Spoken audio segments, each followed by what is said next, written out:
Class 7th, Chapter 5, Short Answer Question.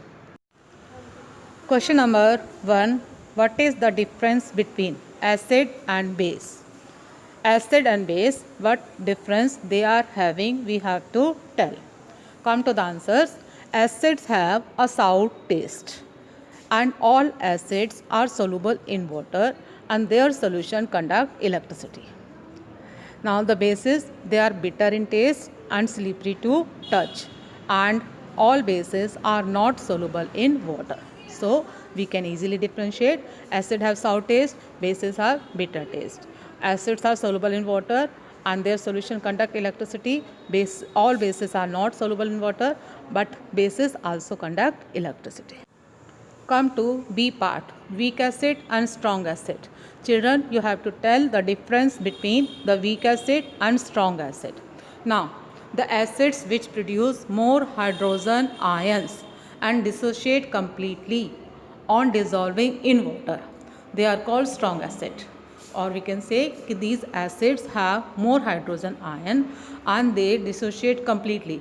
Means when they are dissolved in water, they completely forms ions. So they are called strong acid. Examples are sulfuric acid. Sulfuric acid is a strong acid. Whereas the acids which produce much less hydrogen ions and don't dissociate completely, so they are called weak acid. Children, when weak acids dissolve in water, they don't dissociate completely into ions. Examples of the weak acids is acetic acid. Acetic acid, this is the very common edible acid, and this is used for making of the chow mein also, for making pickles also. Okay, and you are familiar of this. Next is organic acid and mineral acid. Children, come to the answer. Organic acids contain carbon as a constituent and are found in living things. Organic acids means these are obtained from the living things and they contain carbon as a constituent. And these acids are naturally occurring and they are the weak acids, and because they are edible also, so they are weak acid. For example, citric acid. Citric acid is present in the lemon juice. Whereas mineral acid, these are prepared from the minerals present in the earth crust and they are prepared artificially in the industry, in the laboratory. So they are called mineral acid. Example of the mineral acid is sulfuric acid. Sulfuric acid is the example of mineral acid. Now come to D part, neutral salts and basic salt. Children, come to the answer. A neutral salt does not contain any replaceable hydrogen atom in its molecule. It's all hydrogen atom. They react with the base and produce water. So they don't have any replaceable hydrogen atom in its molecule. While a basic salt, this is formed by incomplete neutralization of a base, and a basic salt, this have tendency to react further with the acid and to form the normal salt. So these are the differences in the question 1 of short answer type. Come to question number 2. What are indicators? Give example of an indicator and write its effect on acid, base and water. Come to the answer. Indicators, these are the special substances which are used to indicate if a substance is an acid or a base. Example of the indicator is blue litmus.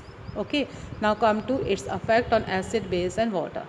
Blue litmus changes to red when reacted with acid, and there is no change in the color of the blue litmus with base and water.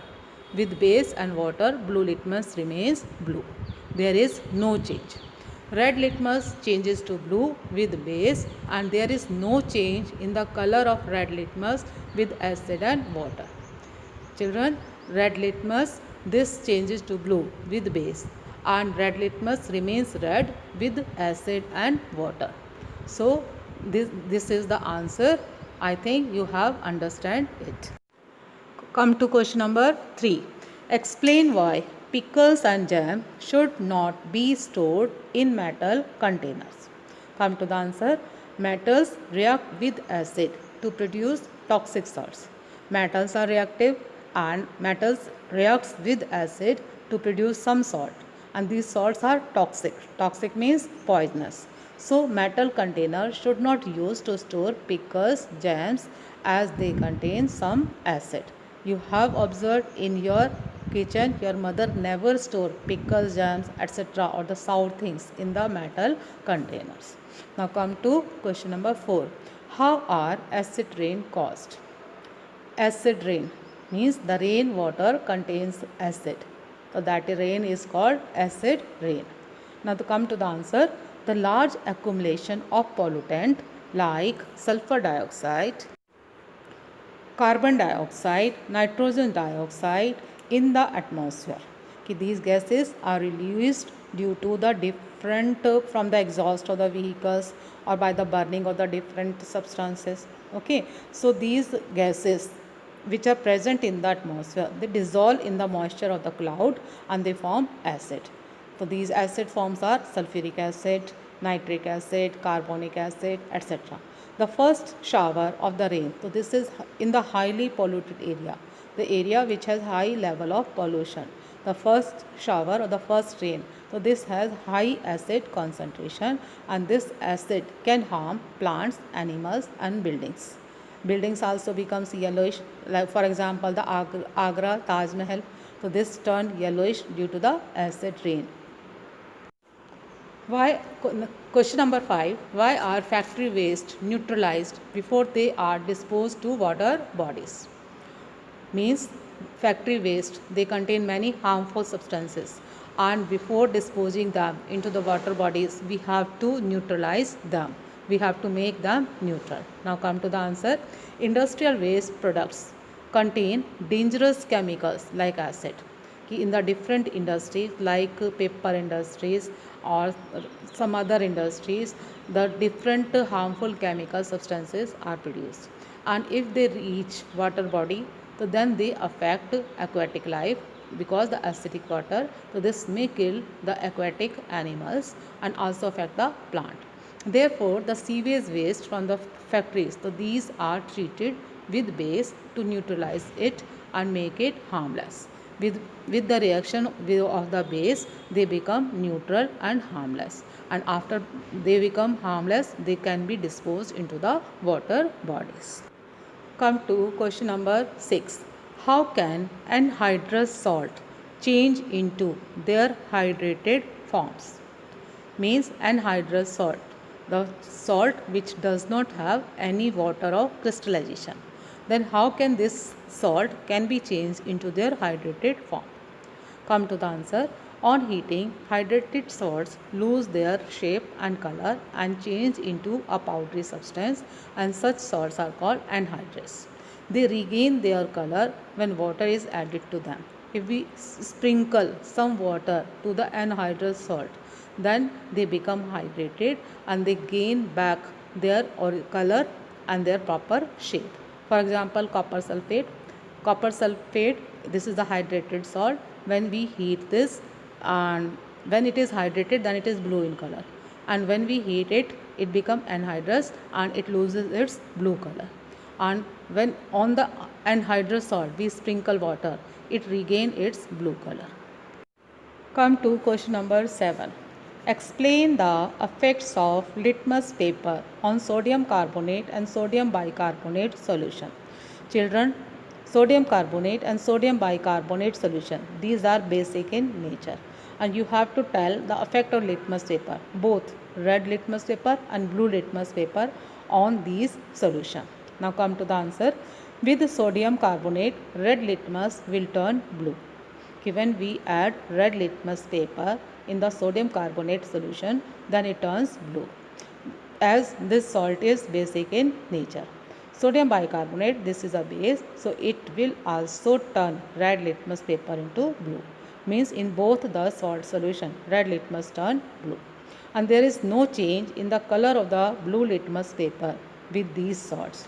When the blue litmus paper is added in this salt, then it remains as such. There will be no change in its color.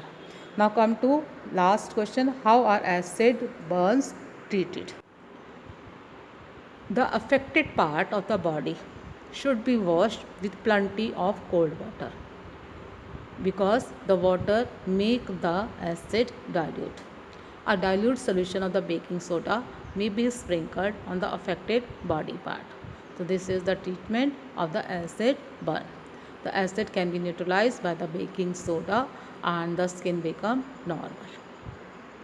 Question number 9. Explain the reaction involved in the formation of sodium chloride. Sodium chloride, it is a neutral salt and it is formed by the reaction of sodium hydroxide and hydrochloric acid. First come to the reaction NaOH sodium hydroxide plus HCl hydrochloric acid. When these two react with each other, they produce NaCl. NaCl is sodium chloride and plus H2O water.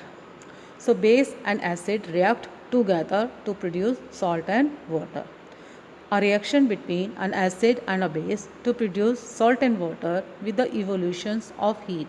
So this is called neutralization reaction. So we can say sodium chloride is formed by the neutralization reaction of sodium hydroxide and hydrochloric acid. And by this reaction sodium chloride and waters are produced.